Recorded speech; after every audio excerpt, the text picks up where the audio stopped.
નમસ્કાર મિત્રો, આજે આપણે વાત કરવાના છીએ ડોલર સામે માતાના આશીર્વાદ જીત્યા.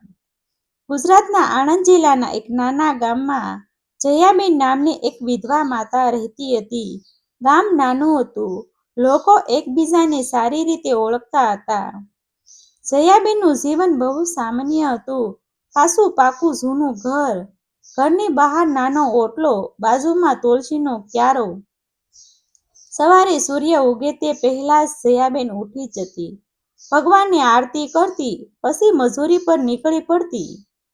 તેમના જીવનમાં એક જ સપનું હતું, પોતાના એકમાત્ર દીકરા રોનકને ભણાવીને મોટો માણસ બનાવવો. પતિનું વર્ષો પહેલા અકસ્માતમાં અવસાન થયું હતું. ત્યારથી જયાબેને માતા અને પિતા બંનેની જવાબદારી એકલા હાથે ઉઠાવી હતી. ક્યારેક ખેતરમાં મજૂરી, ક્યારેક લોકોના ઘરે વાસણ ધોવાનું કામ, ક્યારેક સિલાઈ, જે કામ મળે તે કરતી. પરંતુ રોનકને ક્યારેય એ અનુભવવા દીધું નહીં કે તેમના ઘરમાં પૈસાની તંગી છે. પોતે જૂના કપડાં પહેરી લેતી, પરંતુ રોનક માટે નવા પુસ્તકો ખરીદતી. પોતે અડધું પેટ ભરીને જમતી, પરંતુ દીકરાના ટિફિનમાં ક્યારેય કમી રહેવા દેતી નહીં. રોનક બાળપણથી સમજદાર હતો. તે જાણતો હતો કે તેની માતા કેટલો ત્યાગ કરે છે, તેથી તે ખૂબ મહેનતથી અભ્યાસ કરતો. આખા ગામમાં તેનું નામ હતું. શિક્ષકો કહેતા કે આ છોકરો એક દિવસ ચોક્કસ મોટો અધિકારી બનશે. સમય ધીમે ધીમે આગળ વધતો ગયો. રોનકે કોલેજમાં પ્રવેશ લીધો, અંગ્રેજી ભાષા શીખી અને કમ્પ્યુટરનો અભ્યાસ કર્યો.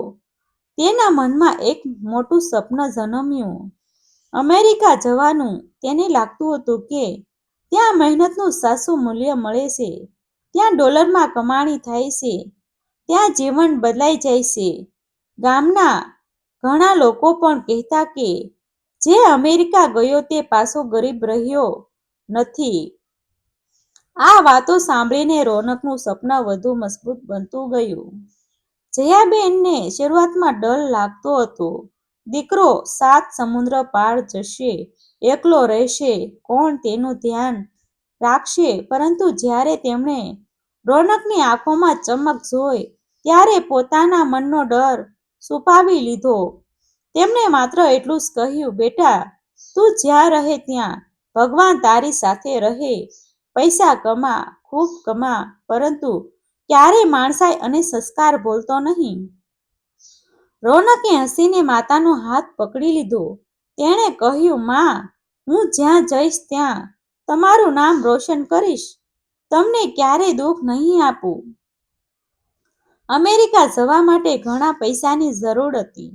ગામનું નાનું ઘર ગીરવે મૂકવું પડ્યું, થોડું સોનું વેચવું પડ્યું, સગા સંબંધીઓ પાસેથી ઉધાર લેવો પડ્યો. જયાબેને એક ક્ષણ માટે પણ વિચાર્યું નહીં. તેમણે પોતાના ભવિષ્ય કરતાં દીકરાનું ભવિષ્ય વધારે પ્રિય હતું. આખરે એ દિવસ આવ્યો જ્યારે રોનકનો વિઝા મંજૂર થયો. આખા ગામમાં ખુશી છવાઈ ગઈ હતી. લોકો અભિનંદન આપવા આવવા લાગ્યા. જયાબેનના ચહેરા પર સ્મિત હતું, પરંતુ હૃદયમાં ભારે દુઃખ હતું. દીકરો દૂર જઈ રહ્યો હતો. એરપોર્ટ પર વિદાયની ક્ષણ આવી. જયાબેન વારંવાર રોનકનો ચહેરો જોતી હતી. આંખોમાંથી આંસુ રોકાતા નહોતા. તેમણે પોતાના થેલામાંથી નાનકડું ભગવાન શ્રી કૃષ્ણનું ચિત્ર કાઢ્યું અને રોનકના હાથમાં આપ્યું. પછી માથા પર હાથ ફેરવતા કહ્યું, આશીર્વાદ છે બેટા, ડોલર કમા, મોટો માણસ બન, પણ ક્યારેય એટલો મોટો ન બનતો કે પોતાની માને ઓળખી ન શકે. રોનકની આંખો પણ ભીની થઈ ગઈ. તેણે માતાના પગ સ્પર્શ કર્યા, વચન આપ્યું કે દરરોજ ફોન કરશે, જલ્દી પાછો આવશે. અમેરિકા પહોંચ્યા પછી શરૂઆતના દિવસો ખૂબ કઠિન હતા. ભાષાનો તફાવત, હાડ ભીંજાઈ દે એવી ઠંડી, અજાણ્યા લોકો, નાનું ભાડાનું રૂમ, દિવસ દરમિયાન અભ્યાસ, રાત્રે પાર્ટ ટાઈમ નોકરી. ક્યારેક રેસ્ટોરન્ટમાં વાસણ ધોવા પડતા, ક્યારેક સ્ટોરમાં સામાન ગોઠવવો પડતો, ક્યારેક આખી રાત કામ કર્યા પછી સીધો કોલેજ જવું પડતું. થાકથી શરીર તૂટી પડતું, પરંતુ દરેક મુશ્કેલીમાં તેને માતાનો ચહેરો યાદ આવતો. જયાબેનના શબ્દ તેને હિંમત આપતા. તે દરરોજ ફોન કરતો, ગામની વાતો સાંભળતો. માતા પૂછતી કે જમ્યો કે નહીં, ગરમ કપડાં પહેરે છે કે નહીં. રોનક હસીને કહેતો કે બધું સારું છે. જયાબેન ભગવાનનો આભાર માનતી. 2 વર્ષમાં રોનકનું જીવન બદલાવા લાગ્યું. તેને મોટી કંપનીમાં નોકરી મળી ગઈ. પગાર ખૂબ સારો હતો. પહેલીવાર જ્યારે તેના ખાતામાં ડોલર આવ્યા ત્યારે તેણે આનંદથી માતાને ફોન કર્યો. જયાબેન ખુશીથી રડી પડી. તેમણે કહ્યું, આજે તારા પિતાજી હોત તો કેટલા ખુશ થતા હોત. થોડા સમયમાં રોનકે ઘરના બધા ઉધાર ચૂકવી દીધા. ગીરવે મૂકેલું ઘર છોડાવ્યું. ગામમાં લોકો તેની પ્રશંસા કરવા લાગ્યા. સૌ કહેતા કે જયાબેનનો દીકરો ભાગ્યશાળી છે. જયાબેન હંમેશા કહેતી, ભાગ્યશાળી હું છું, ભગવાને એવો દીકરો આપ્યો. પરંતુ સમયનો રંગ ધીમે ધીમે બદલાતો ગયો.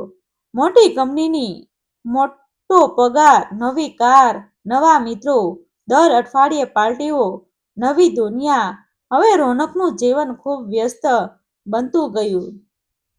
પહેલા જે ફોન રોજ આવતો હતો તે હવે અઠવાડિયામાં એકવાર આવવા લાગ્યો. પછી 15 દિવસે, પછી મહિને એકવાર. જયાબેન દર સાંજે મોબાઈલ હાથમાં લઈને બેસી રહેતી. ફોન વાગે તો તરત ઉપાડી લેતી. ઘણી વખત સ્ક્રીન તરફ જોતી રહેતી, પરંતુ ફોન આવતો નહીં. તે પોતે ફોન કરતી તો રોનક કહેતો, માં મીટિંગમાં છું, પછી વાત કરું. ક્યારેક કહેતો, હવે બહાર છું. ક્યારેક કહેતો, હું કામ છે, ખૂબ કામ છે. જ્યારે દરેક વખતે હસીને કહેતી, બરાબર બેટા, કામ પહેલા કર, ભગવાન તને સફળ બનાવે. ફોન કપાઈ જતો. પછી તે શાંતિથી ભગવાનની સામે દીવો પ્રગટાવતી. દીકરાના સુખ માટે પ્રાર્થના કરતી. અમેરિકામાં રોનકની ઓળખ નવા લોકો સાથે વધી. ત્યાં તેની મુલાકાત કાવ્યા નામની ભારતીય યુવતી સાથે થઈ. બંને એકબીજાને પસંદ કરવા લાગ્યા. થોડા સમય પછી બંનેએ લગ્ન કરવાનો નિર્ણય લીધો. લગ્ન ખૂબ સાદાઈથી થયા. રોનકે વિચાર્યું કે પછી માતાને કઈ 10 દિવસો પસાર થઈ ગયા. આખરે એક દિવસ તેણે ફોન કરીને માત્ર એટલું જ કહ્યું કે તેણે લગ્ન કરી લીધા છે. આ સમાચાર સાંભળીને જયાબેન થોડા ક્ષણ માટે ચૂપ રહી ગયા. જીવનનો સૌથી મોટો પ્રસંગ, અને તે પણ દીકરાએ પહેલેથી જ કહ્યું નહીં. છતાં તેમણે દિલ પર પથ્થર રાખીને કહ્યું, ભગવાન તમને બંનેને સુખી રાખે. ફોન મૂક્યા પછી તેમની આંખોમાંથી આંસુ સતત વહેતા રહ્યા. પરંતુ બીજા દિવસે ગામમાં કોઈએ પૂછ્યું તો તેમણે ગર્વથી કહ્યું, મારા દીકરાના લગ્ન થયા છે. વહુ ખૂબ સારી છે. સમય આગળ વધતો રહ્યો. હવે રોનક પૈસા નિયમિત મોકલતો હતો.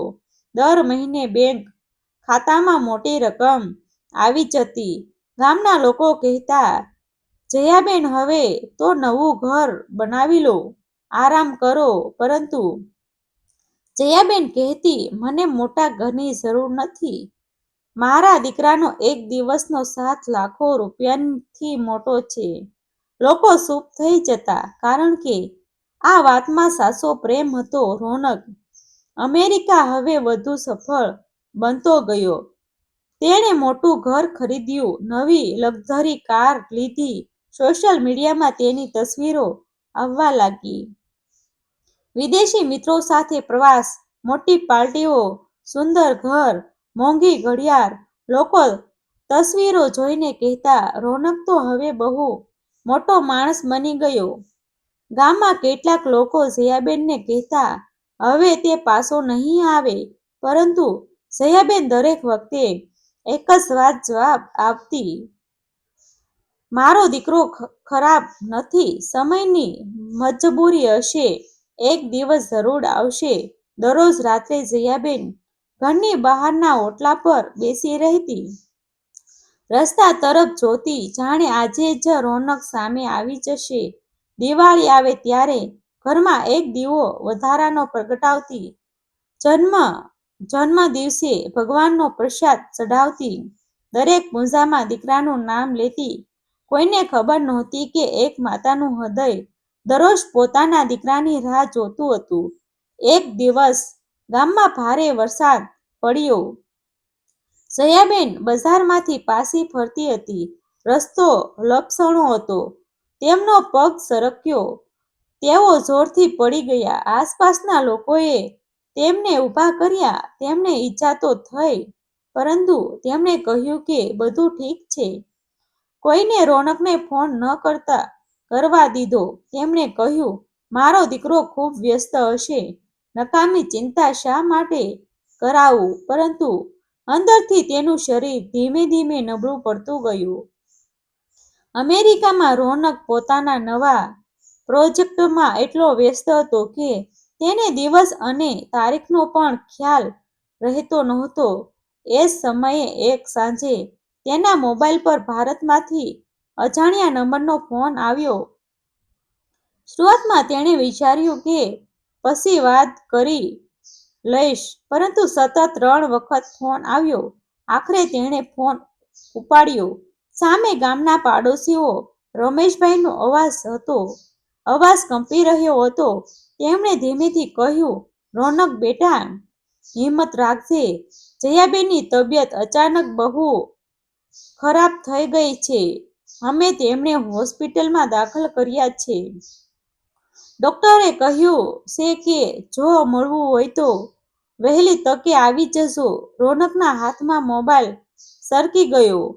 ઓફિસમાં આસપાસ બેઠેલા લોકો કંઈક પૂછતા રહ્યા, પરંતુ તેણે હવે કોઈ અવાજ સંભળાતો નહોતો. આંખો સામે પોતાની માતા જયાબેનનો ચહેરો ફરતો હતો.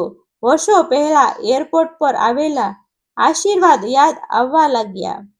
તેણે એક ક્ષણનો પણ વિલંબ કર્યો નહીં. તરત જ ભારત જવાની ફ્લાઇટ બુક કરી. આખો રસ્તો તેની આંખોમાં ઊંઘ નહોતી. મનમાં માત્ર એક જ પ્રાર્થના હતી, હે ભગવાન, મારી માને એકવાર મળી લઉં. બીજા દિવસે સવારે તે સીધો હોસ્પિટલ પહોંચ્યો. જયાબેન બેડ પર શાંત પડ્યા હતા. ચહેરા પર નબળાઈ હતી, પરંતુ આંખોમાં એ જ માતૃત્વનો પ્રેમ હતો. રોનકને સામે જોઈ તેમણે ધીમે ધીમે હાથ આગળ વધાર્યો. રોનક તેમના પગ પાસે બેસી ગયો અને બાળકની જેમ રડી પડ્યો. તેણે કહ્યું, માં, મને માફ કરી દો. મેં ડોલર કમાવાની દોડમાં તમને એકલા મૂકી દીધા. મેં પૈસાને બહુ માન દીધું, પરંતુ આજે સમજાયું કે દુનિયાની કોઈ પણ સંપત્તિ તમારી મમતા કરતાં મોટી નથી. જયાબેને ધીમેથી તેના માથા પર હાથ ફેરવ્યો. તેમના ચહેરા પર સ્મિત આવ્યું. તેમણે માત્ર એટલું જ કહ્યું, બેટા, માતા પોતાના સંતાનથી ક્યારેય નારાજ થતી નથી. હું દરરોજ ભગવાનને એટલી જ પ્રાર્થના કરતી હતી કે મારો દીકરો સુખી રહે. આજે તું મારી સામે ઊભો છે. મારા માટે આ જ સૌથી મોટું સુખ છે. આ શબ્દ સાંભળીને રોનકની આંખોમાં આંસુ સતત વહેતા રહ્યા. તે દિવસથી તેણે પોતાના જીવનનો સૌથી મોટો નિર્ણય લીધો. તેણે અમેરિકામાં નોકરી ચાલુ રાખી, પરંતુ નક્કી કર્યું કે હવે દર વર્ષે લાંબા સમય માટે ભારત આવશે. રોજ માતા સાથે વાત કરશે, પૈસા મોકલવાની સાથે સમય અને પ્રેમ પણ આપશે. ગામમાં તેણે પોતાના પિતાના નામે વૃદ્ધો માટે એક સેવા કેન્દ્ર શરૂ કર્યું, જ્યાં કોઈ પણ વૃદ્ધને એકલતા ન અનુભવાય. થોડા મહિનાઓ પછી જયાબેન સંપૂર્ણ સ્વસ્થ થઈ ગયા. ગામમાં ફરીથી તેમના ચહેરા પર પહેલું સ્મિત પાછું આવ્યું. હવે દર સવારના આંગણે માતા અને દીકરો સાથે ચા પીતા જોવા મળતા. રોનકને આખરે સમજાઈ ગયું કે ડોલર ઘર બનાવી શકે છે, ગાડી ખરીદી શકે છે અને વૈભવ આપી શકે છે, પરંતુ માતાના આશીર્વાદ વગર જીવન ક્યારેય પૂર્ણ બની શકતું નથી. સાચી સંપત્તિ બેંકના ખાતામાં નહીં, પરંતુ માતાના હૃદયમાં વસેલા પ્રેમમાં હોય છે. માતાના આશીર્વાદ સાથે મળેલી સફળતા જ સાચી સફળતા છે. કારણ કે દુનિયામાં બધા ડોલર પણ માતાને એક નિસ્વાર્થ દુઆની બરાબરી ક્યારેય કરી શકતા નથી.